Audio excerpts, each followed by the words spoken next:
Alright guys, so it's radiator week it seems. I actually have 4 of them here. I just did that Dakota yesterday, and now I have a Toyota Avalon. This one's obvious where the coolant leak is. I'll show you. But yeah, so it's radiator week. It happens. I don't know why, but you won't have a radiator due for months and months and months, and all of a sudden you'll get like 4 in a row. You won't have water pumps to do. All of a sudden you get 4 in a row. You won't work on a Honda Civic for a year, and all of a sudden you'll get 5 Honda Civics pulling. It's weird how it works that way. But any of you guys that do this for a living, you know exactly what I'm talking about. It's what always happens. So anyway, this is a pretty simple radiator. Let me show you what I got.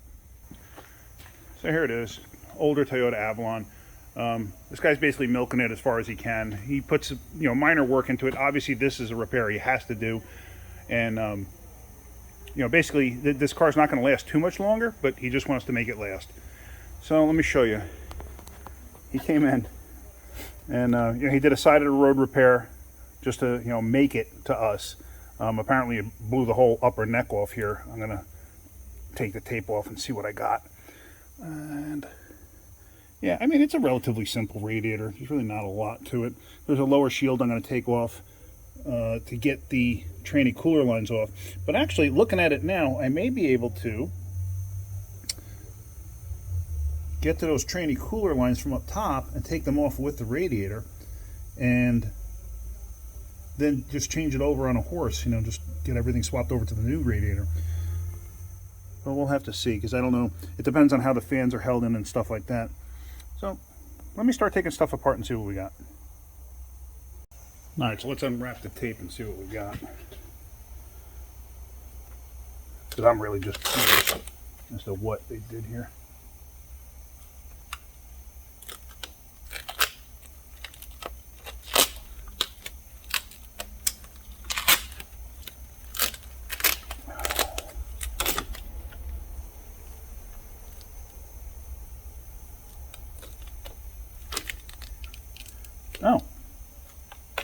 Oh, there it goes. Okay, I see what happened.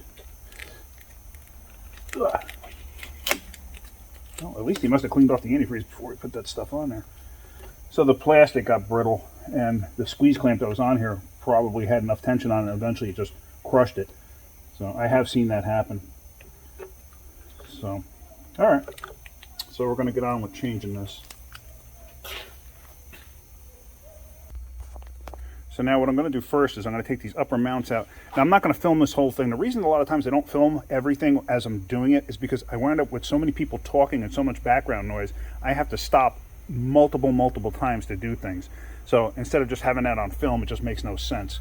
So I'm going to tuck this hose out of the way. Like I said, take these upper brackets out. This little relay box has to come out.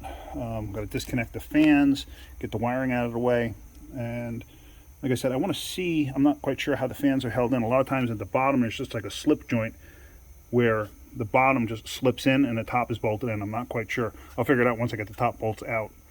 And then we're going to go from there. All right, so the fans do slide up and out. On this side, it's got a coolant temp sensor down there in the bottom corner. And there's the harness on the fan is right there.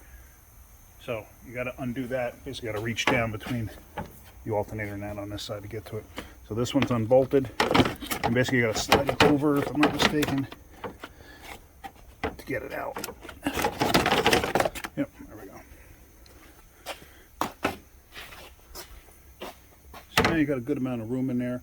I can pop the lower hose off. Now, like I said, I'm going to probably take the tranny lines off up there. The reason being is you take them down below and you wind up leaking tranny fluid all over the place. You will leak some there, but it won't drain out the whole cooler. So let me go ahead and do that. All right, so there, everything's disconnected. The tranny lines, I stuck a bolt in the end and just clamped it. This way it doesn't drip everywhere. Pull the lower hose off, and that's it. It comes out. It just slides up and out. It's actually pretty simple.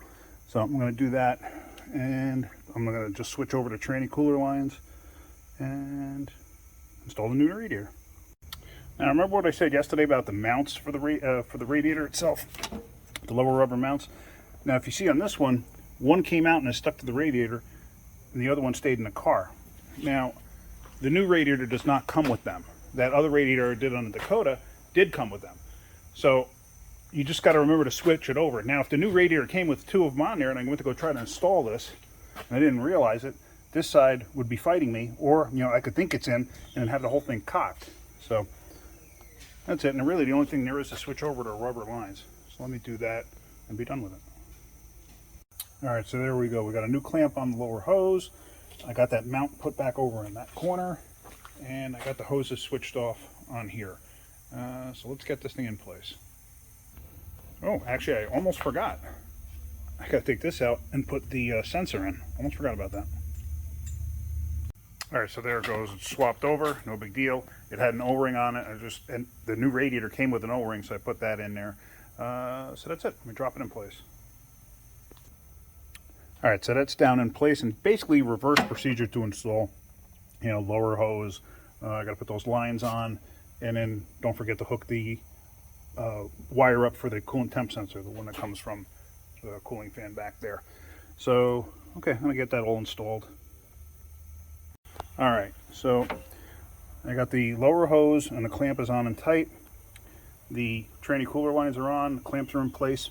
And one thing I wanted to note before I put the fans in, on the drain cock down there, if you look, anytime you put a radiator in, make sure that on the new radiator that the drain cock is tight. I've actually seen it where they're loose. And then guess what? When you go to put coolant in it, it starts leaking everywhere. And that's a pain.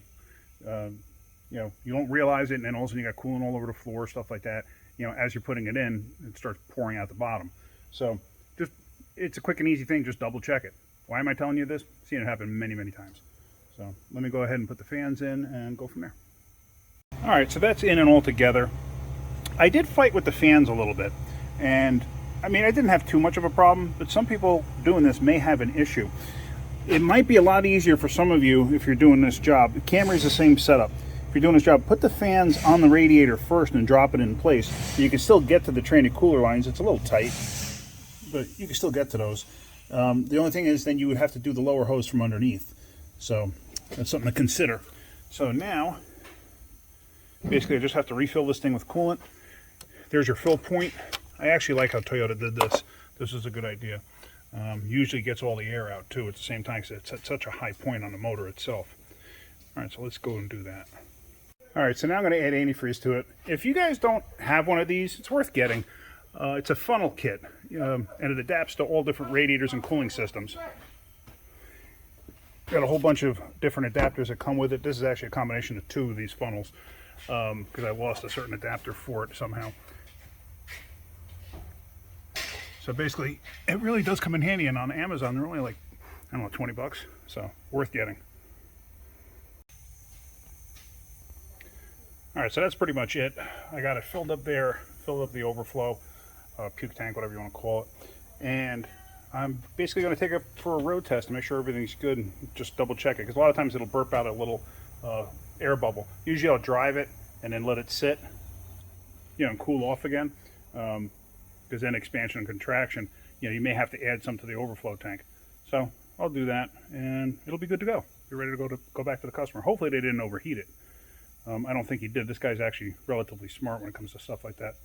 All right, so that's it. If you get anything out of my videos, hit the like button. If you could, please subscribe. That's about it for today. Have a great day. Keep wrenching.